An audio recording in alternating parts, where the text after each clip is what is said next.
विशेषण। हिंदी व्याकरण का सबसे महत्वपूर्ण क्वेश्चन आता है विशेषण से। ऑब्जेक्टिव में भी काफी पूछे जाने वाली विशेषण है। ऑब्जेक्टिव के तौर पर विशेषण या उसके भेद से बहुत सारा क्वेश्चन पूछ देते हैं। सब्जेक्टिव में तो पूछेगा नहीं, ये ऑब्जेक्टिव के लिए है। और इस बार जो 2025 में एग्जाम में बैठ रहा है उन सभी बच्चे विशेषण और व्याकरण को तो आप 60 नंबर कंप्लीट रखिए, क्योंकि 60 नंबर आपका व्याकरण आ रहा है और वो व्याकरण हम आपको क्लियर करने जा रहे हैं। इसी तरह बने रहिए क्लास में। विशेषण संज्ञा या सर्वनाम की विशेषता को जो बतलाता है। ध्यान दिया जाए, संज्ञा हो या फिर सर्वनाम हो। अब सभी आदमी को पता होगा कि पिछले क्लास में हमने सर्वनाम को भी बता चुके हैं और संज्ञा भी बता चुके हैं। तो संज्ञा और सर्वनाम आपको पता है।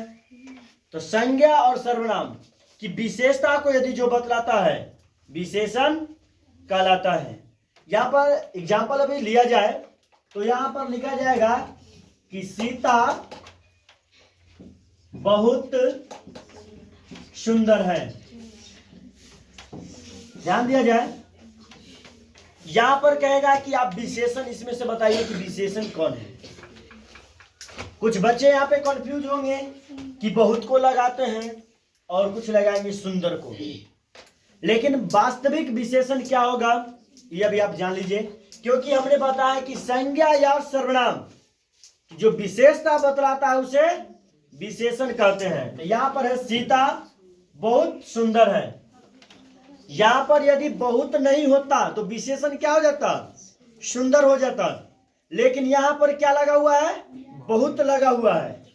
मतलब यहां पर विशेषण क्या है, बहुत।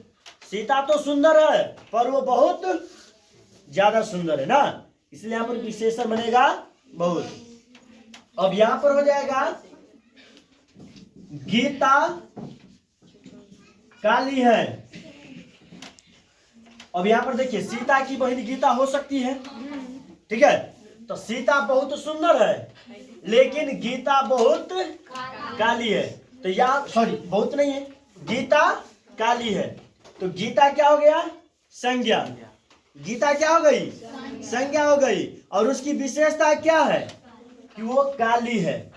अब सपोज डेट की बात ये हुआ कि एक बहन सुंदर और एक बहन काली कैसे हुआ।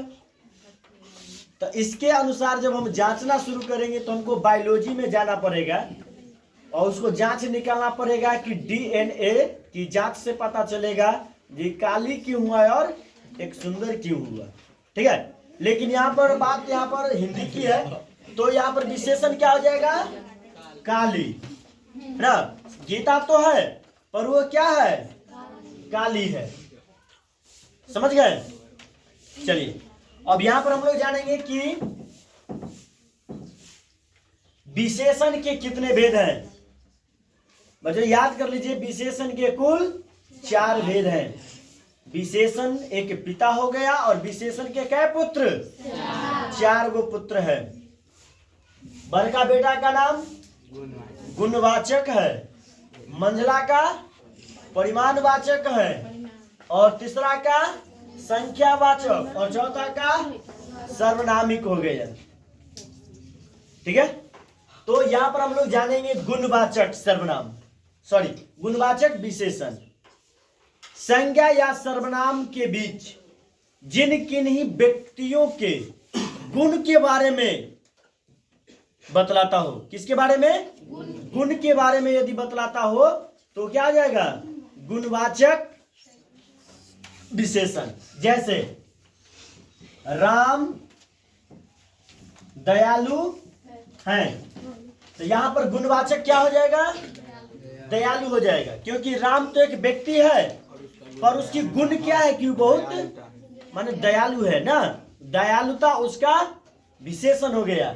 और विशेषण किसको दर्शा रहा है, दयालु, तो गुणवाचक को ना। राम एक अच्छा लड़का है। अब यहां पर क्या हो जाएगा, ध्यान दिया जाए, यहां पर था कि राम दयालु है तो गुणवाचक इसमें कौन हो गया, दयालु हो गया था। लेकिन राम एक अच्छा लड़का है, तो क्या हो जाएगा यहाँ पर? गुण क्या हो जाएगा? अच्छा। राम तो एक लड़का तो है, पर उसका गुण क्या है कि वो अच्छा है। समझ गए? चलिए अगला आता है परिमाणवाचक। तो परिमाणवाचक विशेषण वह है जिसमें द्रव्यों को नापने या तौलने, परिमाणवाचक में आ जाएगा कि जिसमें द्रव्यों को नापने या तौलने का बोध दिलाता है, उसे क्या कहते हैं? परिमाणवाचक। क्या कहा जाएगा? परिमाणवाचक विशेषण। जैसे थोड़ा दूध दो, यहां प्रमाणित हो रहा है कि थोड़ा क्या मांग रहा है? दूध मांगा जा रहा है ना। प्रमाणित हो रहा है कि थोड़ा मांग रहा है, क्या? दूध को मांगा जा रहा है ना। थोड़ा घी दो, ज्यादा घी दो, यहाँ पर क्या प्रमाणित हो रहा है कि फलना चीज को मांगा जा रहा है। कभी दूध मांगा जा रहा है, कभी घी मांगा जा रहा है, तो ये आ जाएगा किसके अंतर्गत? परिमाणवाचक विशेषण के अंतर्गत। ठीक है। अगला आता है संख्यावाचक। क्या जाएगा? संख्यावाचक। तो संख्यावाचक विशेषण वो से कहता है जिसमें संख्या होने का बोध दिलाता है। क्या हो जाएगा? संख्या होने का बोध दिलाता है, उसे क्या कहा जाएगा? संख्यावाचक सर्वनाम। जैसे 2 रुपया। अब ध्यान दिया जाए, यहां पर संख्या हो गया, संख्या के रूप में क्या है? 2। 4 लड़का, यहां पर भी लड़का तो है, संख्या क्या है उसका?